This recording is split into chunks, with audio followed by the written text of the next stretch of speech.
My career is about to take off in huge new ways. It does seem a little counterintuitive.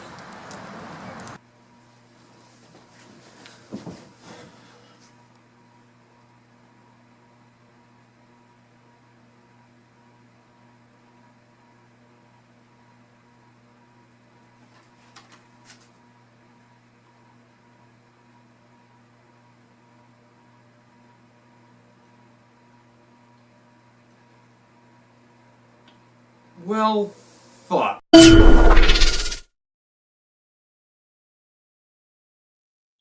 everyone, this is Steven Srazen from Father Mind Design. This is Burning Book Reviews. Today we're talking about Burn Your Portfolio, stuff they don't teach you in design school but should, by Michael Janda. It is from Pete's Pit, part of their New Writers Voices That Matter collection. And before we begin, I should say that the book does not literally tell you to burn your portfolio. So don't. Next segment. The book itself is really about the background of the author, so there's not too much I should say in this section. He worked at Oak Kid, he worked at Fox, and he worked at his own agency, Riser. The book has about 361 pages of content, over which Janda is going to chronicle lessons that he's learned over his 16-year career as a graphic designer. The book is split into 5 sections, and subdivided into 111 chapters. The sections categorize the chapters based on the theme that runs through that set of chapters. After the introduction, we have Section 1, Human Engineering, which takes up the first 18 chapters. This section deals with the human elements of working as a designer. These include chapters like Be a Wall Painter, where you learn why Janda thinks cleaning toilets makes you a better person, and Taking Action is Half the Battle in Half the Victory. The second section is Art Smarts, with chapters 23 through 46. These chapters deal with the production process. These chapters include the likes of red flags and extinguishers, which discuss indicators of potential problems with clients and how to avoid them. Another is Hiking Your Way to Successful Projects, which lays out his process for planning a project, including responsibilities of both the agency and the client. 2 Ears, One Mouth is the title of the third section, containing chapters 47 through 61. It has chapters like Canned Communication, which give tips on how to use pre-written email responses, and Vicious Vernacular, which warns about what can happen if you use vague language. Imprecise language can lead to different people involved in the project having very different expectations about the project through the ambiguity of terms like minor tweaks. Section 4, Happy Head Honcho, contains chapters 62 through 78, featuring forgiveness points, which talks about building goodwill, and how to ask for a raise without asking for a raise, which is about how to position yourself to make more money. The last and longest section is Minding Your Business, containing chapters 79 through 111, about operating your business. Chapters include Next Worry Date, on calculating how much you'll need to pull in each month to remain solvent, and the Code of Fair Practice, about the Joint Ethics Committee's document by that name. Each of these short chapters on one particular subject, and a lot of them are full of personal anecdotes from the author. In one chapter, which is particularly embarrassing and stood out to me, was You Don't Have to Sign Off on This, where he talks about how he signed off on a contract that allowed the client to demand all of their money back or to have the project completely redone at their own sole discretion. Now, these short chapters actually caused the book to be longer than it probably needed to be, because I would be reading a chapter and I would think of a related subject, and that subject would be addressed in the next chapter or a few chapters later, when he probably could have, in another format, rolled naturally into that topic. But you can't really do that in a format like this. It really prevents you from a kind of natural rhythm. More, you have to address subjects in very short bursts. Section 1 is the most common sense of all the sections, and some of the advice in it might seem obvious to certain people, but it's solid advice nonetheless. It talks about organizational dynamics, time management, interpersonal relationships, what you can offer other people, and what other people can offer to you. Section 2 is about the habits and approaches that help somebody produce better work.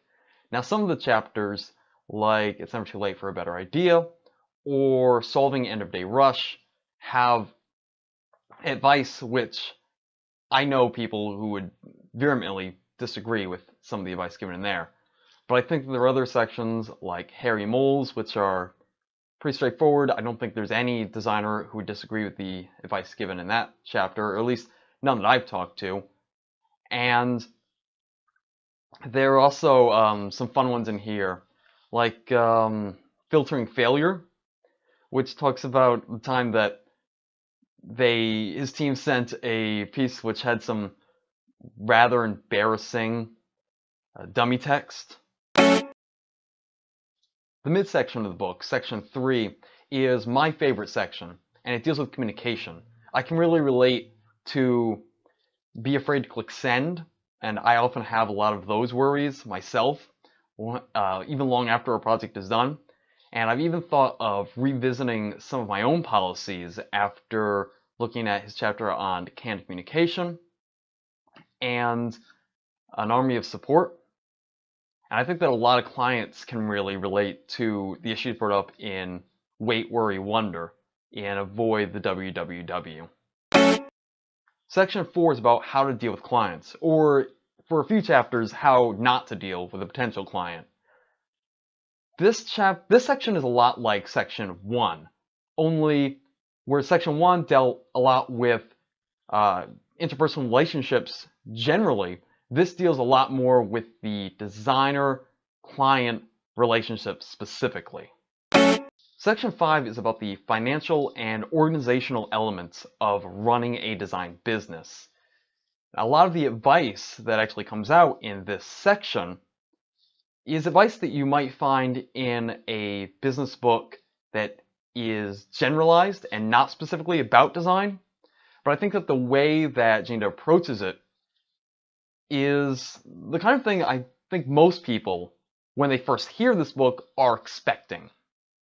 Because a lot of young designers have questions about how to actually run a business that are not addressed in design programs, simply because there's no space or time in the curriculum to address a lot of the actual issues of day-to-day structure and organization and finances of a business.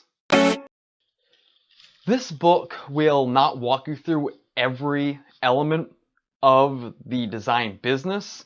I think it's too much to ask from any book to do that, but it does give you a lot of highlights from Janda.